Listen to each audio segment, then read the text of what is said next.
اللہ کے سوا کسی اور کی اطاعت جس سے اللہ کی معصیت لازم آتی ہو، شرک۔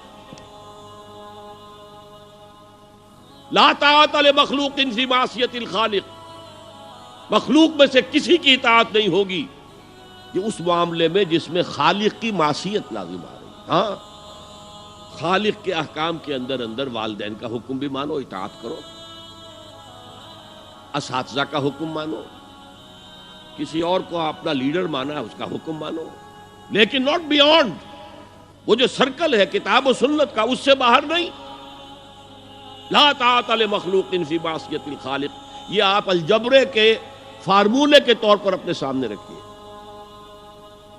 اب اسے اپلائی کیجئے۔ جیسے فارمولوں کے ذریعے سے پھر بڑے بڑے وہ سم جو ہے وہ حل کیے جاتے تھے سوالات۔ صبح کا وقت ہے، آنکھ بھی کھلی ہے، کوئی اذان کی آواز بھی کان میں آئی ہے، آپ کا نفس کہتا ہے ابھی سو جی۔ آپ نے اپنی چادر یا کمبل کو درست کیا اور کروٹ لی اور سو گئے۔ یہ کیا ہے؟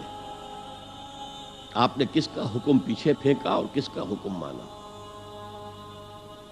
اللہ کے حکم کو پیچھے پھینک دیا، نفس کے حکم کو آگے رکھ۔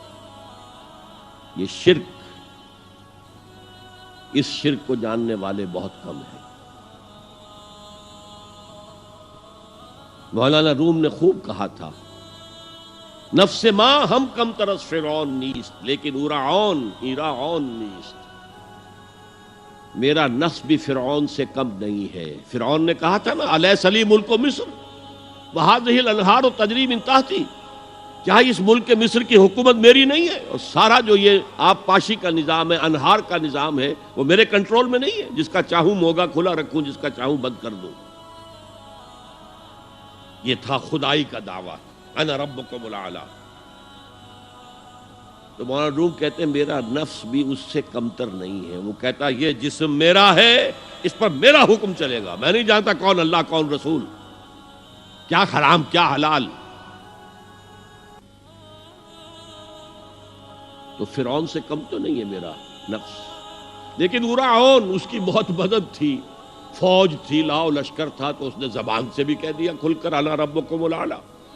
میں مسکین ہوں، غریب ہوں، میرے پاس کوئی طاقت نہیں ہے، میں زبان سے تو کچھ نہیں کہہ سکتا، اندر سے میرا نفس یہی کہتا۔ یہ نفس کی حکومت قرآن کہتا ہے، میں حیران ہوتا ہوں، دو جگہ یہ مضمون آیا ہے، ارأیت من اتخذ الہہ ہواہ افانت تکون علیہ وکیلا۔ اے نبی تم نے دیکھا اس شخص کو، اس کے حال پر غور کیا جس نے اپنی خواہش نفس کو اپنا الہ بنا لیا ہے۔ اللہ اکبر، الہ لا الہ الا اللہ، کلمہ توحید کا مرکزی لفظ یہاں آ رہا ہے، من اتخذ الہہ ہواہ، جس نے اپنی خواہش نفس کو اپنا معبود بنا لیا، الہ بنا لیا۔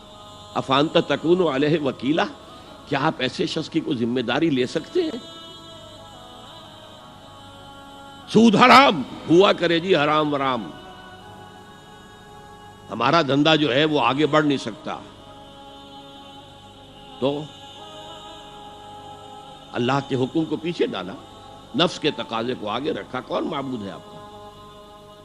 نام عبداللہ رکھیے، نام عبد الرحمن رکھیے، ہے عبد النفس، نفس کے بندے، نفس کے غلام۔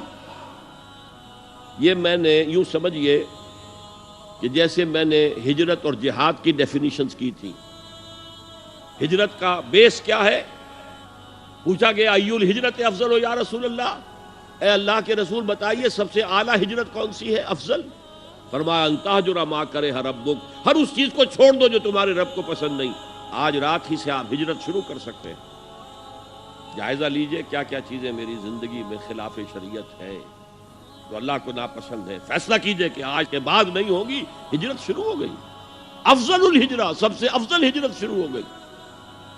لیکن ٹاپ پر لے جائیے تو یہ ہجرت جب اللہ کے دین کو قائم کرنے کی جدوجہد اس مرحلے پر آ جائے کہ اب باطل کے ساتھ ٹکراؤ ہے اور اب چاہیے کہ ساری قوت ایک مرکز پر جمع ہو جائے، ہجرت فرض کر دی گئی، وہ ہجرت گھر بار چھوڑ کر، اہل و عیال کو چھوڑ کر، اور مکے کے بھیڑیوں کے رحم و کرم پر چھوڑ کر اپنے گھر والوں کو جو لوگ ہجرت کر کے آئے، حکم تھا۔